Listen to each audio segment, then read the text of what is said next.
আসসালামু আলাইকুম প্রিয় শিক্ষার্থীরা, আজকে ক্লাসে সবাইকে স্বাগতম। আজকে গণিত বিষয়ের পরিমিতি অংশের উপর আলোচনা করব। আজকের পাঠ ত্রিভুজ ক্ষেত্রের ক্ষেত্রফল। আজকে ত্রিভুজ ক্ষেত্রের ক্ষেত্রফল নির্ণয়ের বিভিন্ন সূত্র সম্পর্কে জানব। প্রথমে একটি সাধারণ ত্রিভুজ নেই আমরা। ত্রিভুজটার নাম দিলাম এবিসি। এবিসি একটা ত্রিভুজ, এর যে কোনো একটা বাহু অর্থাৎ ভূমি দেওয়া আছে এ এবং তার উপর শীর্ষবিন্দু থেকে অঙ্কিত লম্ব অর্থাৎ উচ্চতা দেওয়া আছে, ভূমি এবং উচ্চতা দেওয়া আছে। তাহলে এই ত্রিভুজ ক্ষেত্রের ক্ষেত্রফল কত হবে? তাহলে আমরা এই ত্রিভুজ ক্ষেত্রের ক্ষেত্রফল হচ্ছে হাফ ইন্টু ভূমি ইন্টু উচ্চতা, হাফ ইন্টু ভূমি ইন্টু উচ্চতা, অর্থাৎ হাফ ইন্টু ভূমি এ উচ্চতা এইচ, তার মানে হাফ এ এইচ। তাহলে ত্রিভুজ ক্ষেত্রের ক্ষেত্রফল হচ্ছে হাফ এ এইচ। তো এই বিষয়টা একটু ক্লিয়ার করার জন্য আমরা একটা আয়তক্ষেত্র আঁকি। আয়তক্ষেত্রের আমরা জানি দৈর্ঘ্য এবং প্রস্থ যদি দেওয়া থাকে তাহলে এটার ক্ষেত্রফল হবে দৈর্ঘ্য ইন্টু প্রস্থ, অর্থাৎ এটার ক্ষেত্রফল হচ্ছে দৈর্ঘ্য ইন্টু প্রস্থ, অর্থাৎ এ ইন্টু বি, অর্থাৎ এ বি। এখন আমরা এটাকে দুই ভাগে ভাগ করতে পারি। দুই ভাগে ভাগ করলে প্রতিটা ত্রিভুজ ক্ষেত্র হয়। এই একটা ত্রিভুজ, এই আর একটা ত্রিভুজ।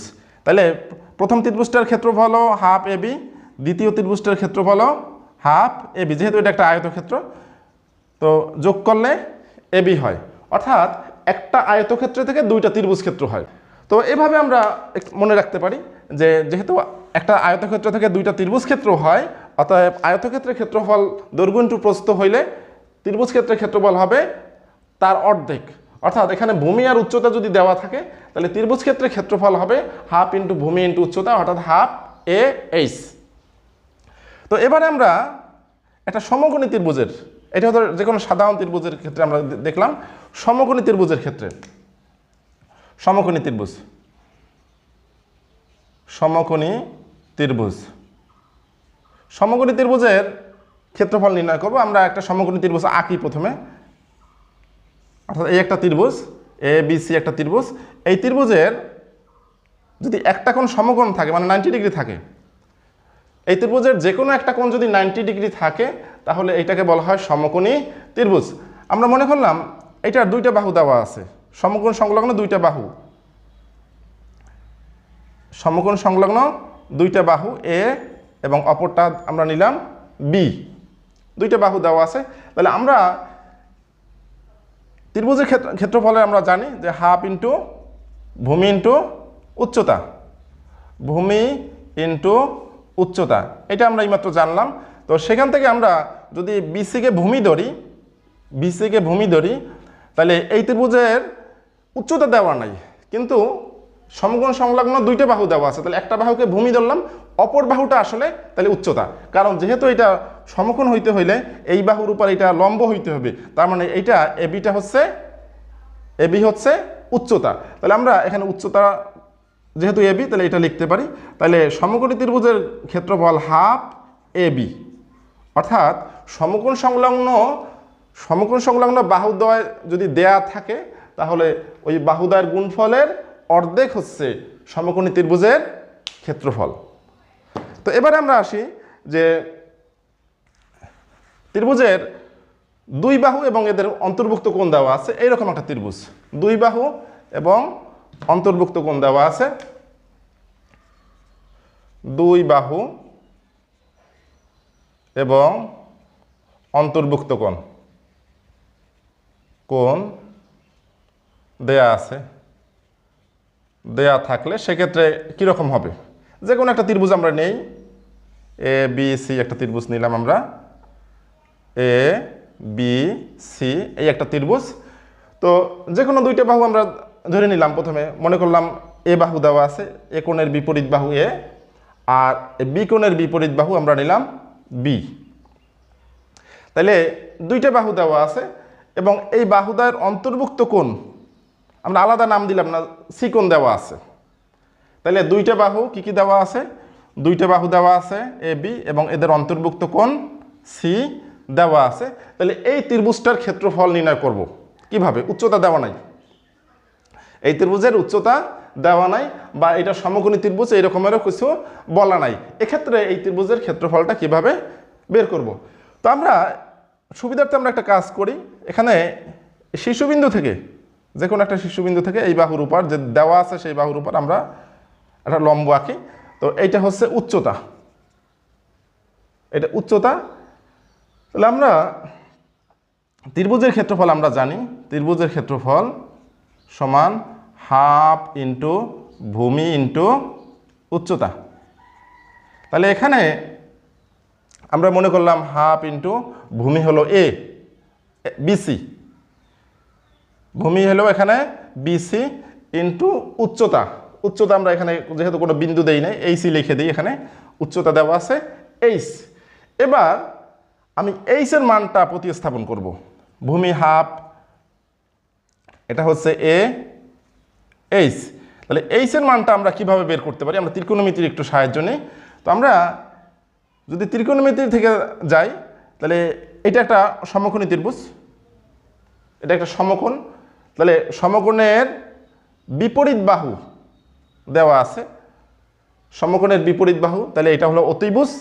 এবং এটা আমরা যে কোণটা ব্যবহার করব সি কোণ, সেই কোণের বিপরীত বাহুকে আমরা জানি লম্ব, থিটা বা কোণ সি আছে, এটার বিপরীত বাহু লম্ব, এবং সমকোণের বিপরীত বাহুকে আমরা বলি অতিভুজ।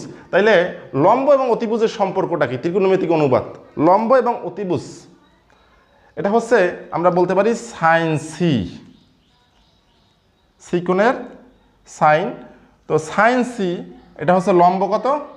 এইচ, অতিভুজ কত? বি। তাহলে সাইন সি এর মান হবে এইচ বাই বি, লম্ব বাই অতিভুজ। তাহলে আমরা এইচ এর মানটা এখান থেকে পেয়ে যাই, অর্থাৎ এইচ সমান বি সাইন সি, এইচ সমান বি সাইন সি। অতএব আমরা ডেলের মানটা এইভাবে লিখতে পারি, ডেল সমান হাফ এ, এইচের জায়গায় বসাই দেব বি সাইন সি। তাহলে এইটা হচ্ছে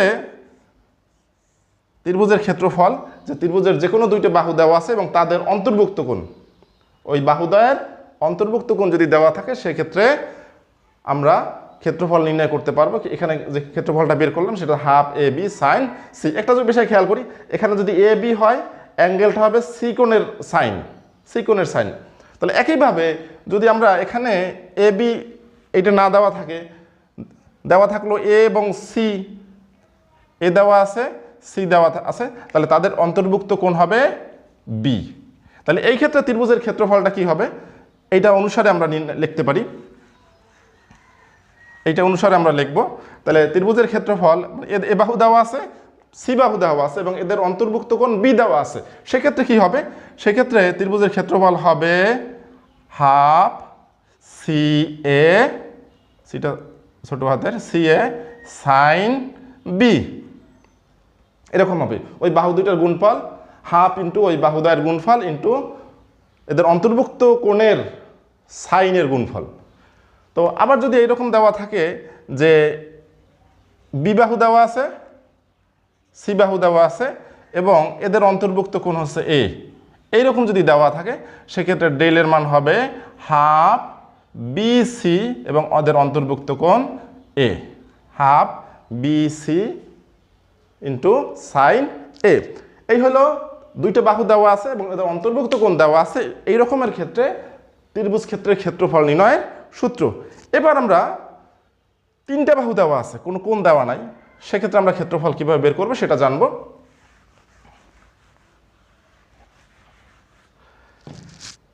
একটা ত্রিভুজ দেওয়া আছে যার নাম হলো এ বি সি এবং তিনটা বাহু দেওয়া আছে, এ কোণের বিপরীত বাহু এ, বি কোণের বিপরীত বাহু বি, সি কোণের বিপরীত বাহু সি, আমরা এইভাবে লিখলাম। তো মোট কথা তিনটে বাহু দেওয়া আছে, তিনটি বাহু, একটা ত্রিভুজের তিনটি বাহু দেয়া থাকলে সেক্ষেত্রে ক্ষেত্রফল নির্ণয়ের সূত্রটা কি হবে? তো এখানে ক্ষেত্রফল নির্ণয়ের সূত্র হচ্ছে ডেল সমান root over S into S minus A, S minus B, S minus C. অর্থাৎ কোনো ত্রিভুজের একটা ত্রিভুজের তিনটা বাহু হয়, তিনটা বাহু নিয়ে গঠিত হয় একটা ত্রিভুজ ক্ষেত্র। বাহু তিনটার দৈর্ঘ্য দেওয়া আছে, বাহু তিনটা দেওয়া আছে, সেক্ষেত্রে ক্ষেত্রফল নির্ণয়ের সূত্র হচ্ছে √s × s - a s - b s - c। তাহলে এখানে s কি, এস একটা টার্ম আছে, এখানে এস হচ্ছে অর্ধ পরিসীমা, এখানে এস হচ্ছে অর্ধ পরিসীমা, এস হচ্ছে অর্ধ পরিসীমা। তার মানে তাহলে এস এর দ্বিগুণ হচ্ছে পরিসীমা, তার মানে টোয়াইস এস, অর্থাৎ টোয়াইস এস হচ্ছে a + b + c, মানে তিন বাহু যোগ করলে যেটা পাবো সেটা হচ্ছে পরিসীমা। তাহলে সেটা হচ্ছে 2s এর সমান। অতএব আমরা s সমান লিখতে পারি a + b + c/2। এইটা হচ্ছে অর্ধ পরিসীমা। বের করব কিভাবে, সেটা যে বাহু তিনটা যোগ করে 2 দিয়ে ভাগ করলে সেটা হবে অর্ধ পরিসীমা। সেই অর্ধ পরিসীমা বের করে অর্ধ পরিসীমা থেকে প্রতিটা বাহু বিয়োগ করব, সেই বিয়োগফলগুলো এবং অর্ধ পরিসীমা এটা গুণ করে বর্গমূল করলে ওই ত্রিভুজ ক্ষেত্রের ক্ষেত্রফল বের হবে, ওই ত্রিভুজ ক্ষেত্রের ক্ষেত্রফল বের হবে। এ হলো তিনটা বাহু দেওয়া থাকলে সেক্ষেত্রে ক্ষেত্রফল নির্ণয়ের সূত্র। এবার আসি আমরা যে সমবাহু ত্রিভুজ, অর্থাৎ সবগুলো বাহু সমান, সবগুলো বাহু সমান এই রকমের ত্রিভুজ ক্ষেত্রের ক্ষেত্রফল নির্ণয়ের সূত্র সম্পর্কে আমরা জানব। সমবাহু ত্রিভুজের ক্ষেত্রে, সমবাহু ত্রিভুজের ক্ষেত্রে ক্ষেত্রফল কি হবে। আমরা একটা ত্রিভুজ নিলাম, তিনটা বাহু সমান হইতে হবে, এ বি সি, তিনটা বাহু যেহেতু সমান তাহলে আমরা সবগুলা এ লিখে দিলাম, এ এ এ। তাহলে সমবাহু মানে সবগুলা বাহু সমান, এই ত্রিভুজের তিনটা বাহুই সমান। তাহলে এইটার ক্ষেত্রফল নির্ণয়ের সূত্র হবে √3/4 a², অর্থাৎ সমান বাহুর বর্গ, √3/4 × সমান বাহুর বর্গ। এইটা হচ্ছে সমবাহু ত্রিভুজের ক্ষেত্রফল নির্ণয়ের সূত্র। তো এবার আমরা সমদ্বিবাহু ত্রিভুজের ক্ষেত্রে ক্ষেত্রফল নির্ণয়ের সূত্রটা কি হবে আমরা সেই সম্পর্কে জানব। সমদ্বিবাহু ত্রিভুজ অর্থাৎ দুইটা বাহু সমান, সমদ্বিবাহু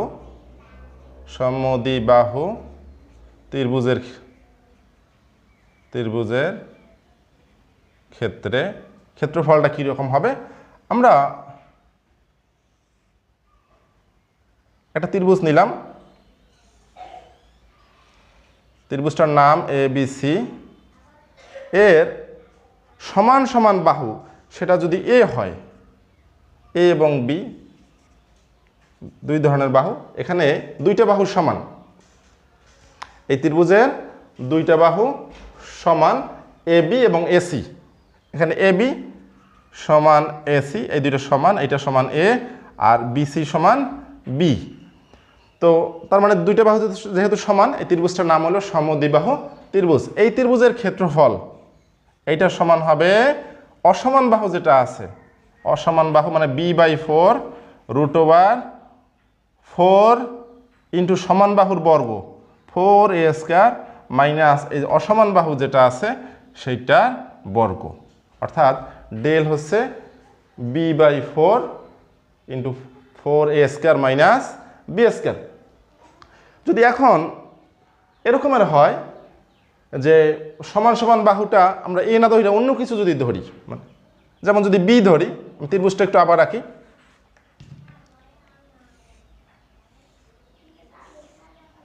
এ বি সি, আমরা আগে অসমান বাহুকে বি ধরছিলাম, আমরা এবার এ ধরি এবং সমান বাহু দুই দ্বয়কে বি ধরি। তাহলে এক্ষেত্রে এই ত্রিভুজের ক্ষেত্রফল হবে অসমান বাহু কি আছে a/4, অসমান বাহু /4 × √4 সমান বাহু স্কয়ার b² মাইনাস a²। এই হলো সমদ্বিবাহু ত্রিভুজের ক্ষেত্রফল নির্ণয়ের সূত্র। তো আশা করি বুঝতে পেরেছো।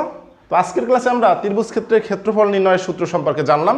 পরবর্তী ক্লাসে আমরা চতুর্ভুজ ক্ষেত্রের ক্ষেত্রফল নির্ণয় সম্পর্কে জানব।